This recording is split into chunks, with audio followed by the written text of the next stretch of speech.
What does a full marks AQA English literature answer do that others don't? How can you build the top mark skills into your own work? One of my subscribers recently sent me this email thanking me for my content and giving me permission to use their answers in a video, which includes a 34 out of 34 answer on an inspector calls. Let's start by looking at one of the best paragraphs. Sheila Burling holds an insurmountable amount of privilege in comparison to Eva, a direct result of the rigid class system.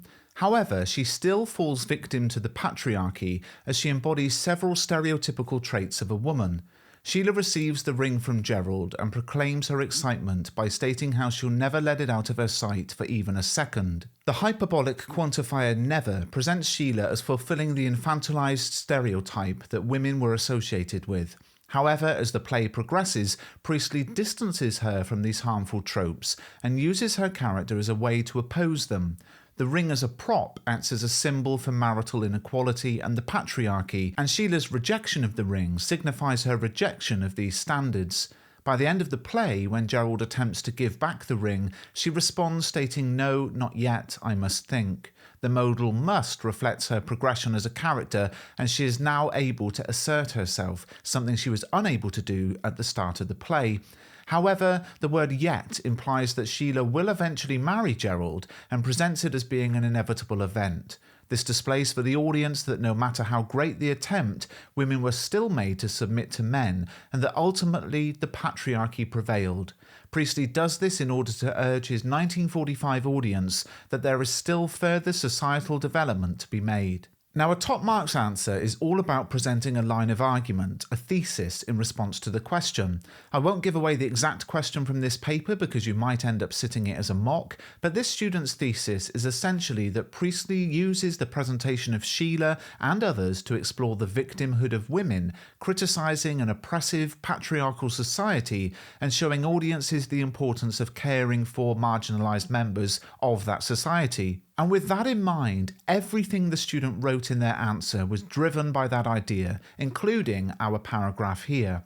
This paragraph was awarded level 6, that's the top level for AO2 analysis of methods. Let's break down what makes it so good.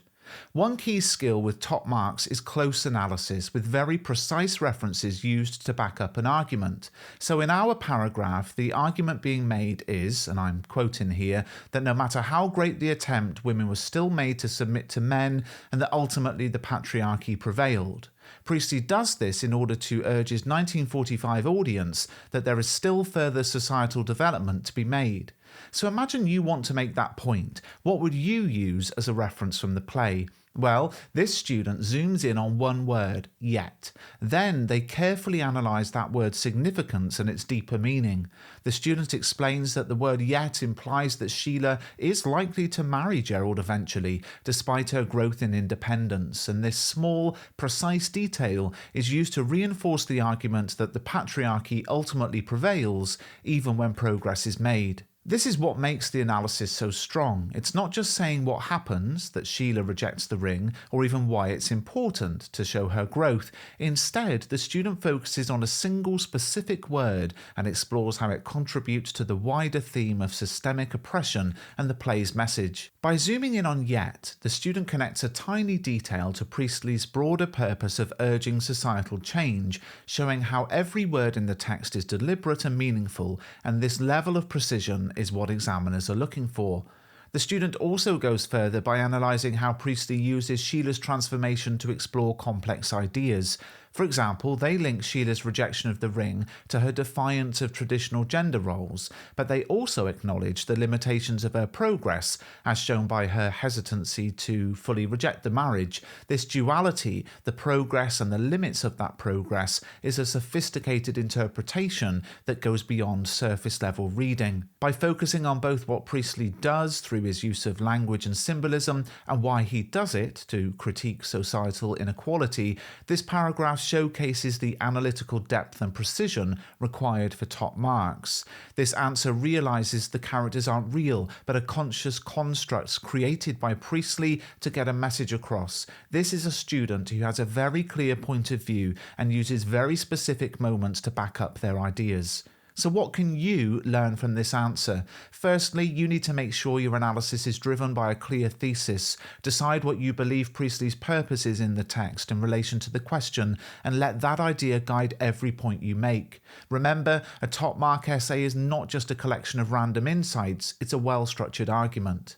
Secondly, practice zooming in on precise details instead of writing about broad themes like Sheila grows as a character. Pick specific words or methods Priestley uses and explore their deeper meaning. For example, you can ask yourself, why is this specific word used when a different word would have been fine? What are the connotations or deeper meanings we associate with the word? Thirdly, connect your answer back to the wider message of the play. Ask yourself, how does this detail reinforce Priestley's message? A top answer doesn't just analyse language for its own sake, it's all about the focus of the question, why the writer chose to include it.